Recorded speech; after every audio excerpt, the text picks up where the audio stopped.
Passados os dois exemplos, vamos fazer uma breve comparação entre eles, ok? Pois vejam, na tabela price, a primeira e a última parcela é a mesma, perfeito? Ao contrário da saque, que ela vem diminuindo, tá? Um pouquinho a cada mês, perfeito? Comparando o valor de juros pago, ou seja, a somatória dos juros pagos mês a mês, temos R$ 76 a price e 75 na saque. E os juros, o valor total pago também fica bastante próximo, ok? R$ 1.076 e R$ 1.075, perfeito? Vamos agora pegar um outro exemplo, tá? Com um valor tomado como empréstimo, né? E com mais parcelas. Vamos ver como é o comportamento, qual é o impacto de cada uma dessas tabelas, da price e da saque. Vamos lá. Aqui nós temos um exemplo mais próximo a quem vai fazer uma pequena investimento em um carro, né, ou numa reforma da casa, enfim. Aqui nós temos um valor um pouco maior, R$ 10.000, que nós decidimos dividir em 24 parcelas, tomando como a mesma base de juros, certo? Pois veja, vamos seguir a tabela price, lembrando, né, que a price ela segue a mesma parcela, ok? O que muda é a mesma prestação, o que muda são os valores de amortização e juros, mas o que muda é a composição, mas no final a somatória é a mesma, ok? E no sistema saque nós temos a amortização constante e os juros que vem diminuindo, perfeito? Então a primeira parcela fica da ordem de R$ 716 e a última em 429. Pois vejam, o que é importante para nós nesse caso, né? O que eu entendo é que nós temos que comparar o quanto de juros nós estamos pagando. E aqui vocês percebem, aqui vocês conseguem observar que a tabela price, ela tem no acumulado de 24 meses, nós pagamos R$ 400 a mais do que na tabela saque.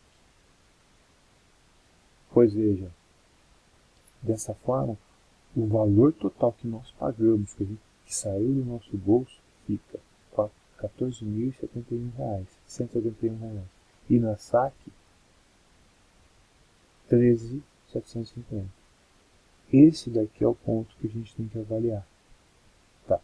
Então, haverá situações que é mais interessante nós seguirmos a tabela price. Haverá situações que é melhor a gente seguir a tabela saque. Perfeito? Porque o que vai definir, o que vai mandar para nós é essa somatória de juros. O que vale para mim? Pagar o menos juros possível. E aí a gente tem que fazer fazer a escolha mais adequada. Perfeito? Vamos plotar no gráfico como fica, então, a variação das prestações. Fica desta forma aqui, meus amigos. Então, reforço o conceito. Sistema price é parcela constante, ok? Do início até o final do período de pagamento. E a tabela price e a tabela saque, ela começa alta e vem diminuindo. Perfeito? Sistema saque é sistema de amortização constante. Sistema price, sistema de parcela constante. E de acordo com o cenário, né, o valor que você toma emprestado com o número de parcelas e principalmente com os juros, em algumas situações a price vai ser mais interessante, na outra a saque. Porque haja visto os dois exemplos que nós fizemos agora. Perfeito? Então, antes de tomar a decisão, avalie. Primeira pergunta.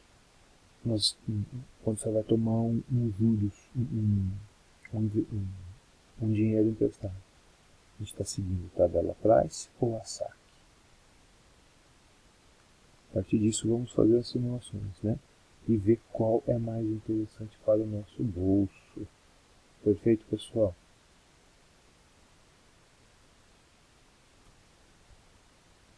Estamos chegando ao fim da primeira parte do curso de finanças, ok? Eu vou fazer um resumo de tudo aquilo que nós vimos desde o início até agora, tá bom? Qual é o grande objetivo das finanças, né? O grande objetivo do curso de finanças. Tá? Agora a gente está finalizando a parte de finanças pessoais e na sequência iremos falar das finanças corporativas. Tá? De qualquer maneira, o objetivo do curso, seja para finanças pessoais ou para finanças corporativas, é tornar o aluno capaz de tomar decisões financeiras adequadas na sua vida familiar. Mais para frente nós veremos que o objetivo para o curso, a etapa de gestão finanças corporativas será tornar o aluno capaz de tomar decisões financeiras adequadas à sua vida empresarial, tá certo? Mas observe que, de qualquer maneira, a tomada de decisões financeiras adequadas é fundamental, seja na sua vida pessoal ou familiar. Perfeito? Vamos recapitular então. Primeiro, logo no início do curso, nós discutimos sobre os conceitos da economia, né? O que é consumo, o que é poupança, investimento. Lembre-se, né? Investimento é aquilo que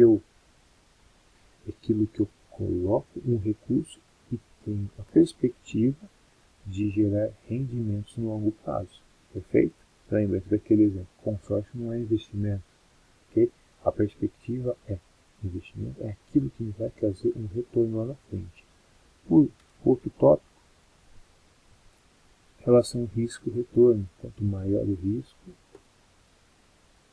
maior o retorno. E assim, isso também funciona por outro lado. Menor risco, retornos menores. Lembre-se, ok?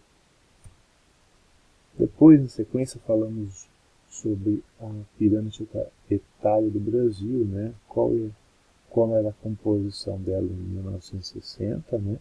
Uma percentual pequena das pessoas acima de 60 anos, e qual a perspectiva para 2060, 100 anos após, né?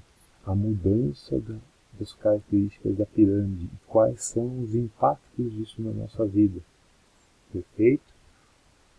Na sequência, falamos sobre os comportamentos humanos, né?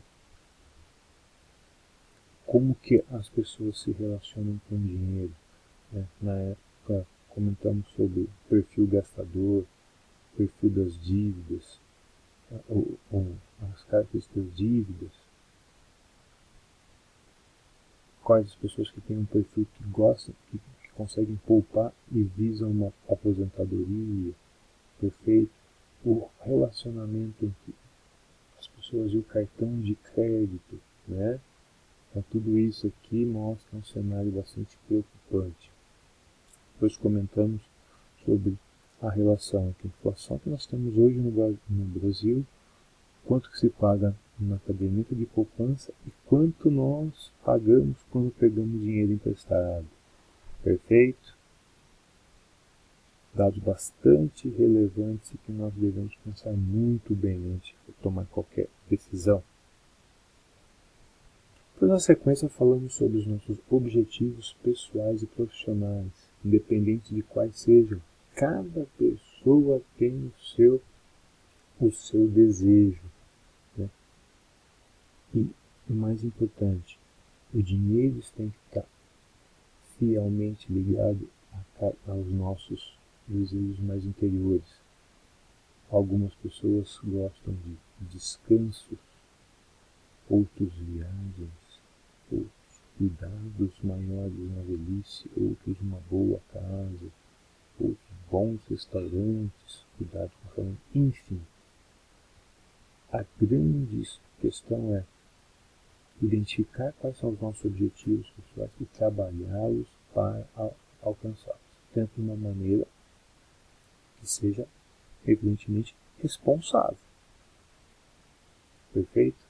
Sem isso daqui claro na nossa cabeça, é muito difícil estabelecer qualquer plano financeiro. Legal? Na sequência falamos sobre o equilíbrio que nós precisamos ter entre o consumo, entre consumir, tá, e o poupar. Perfeito? E no centro dessa balança aqui, né, está o nosso orçamento, o planejamento, trabalho e receita. Perfeito? Então, nós temos que encontrar um ponto aqui dentro dessa equação, que eu balancei o que é consumo e o que é poupar. Tá bom? A ideia aqui dentro do equilíbrio mensal é que haja realmente uma horizontalidade dentro do que é consumo e o que é poupar. Beleza? E nós comentamos também sobre uma visão estratégica pessoal, que pouco a pouco trabalhamos dentro de uma acumulação, periodicamente aumentamos o nosso capital poupado.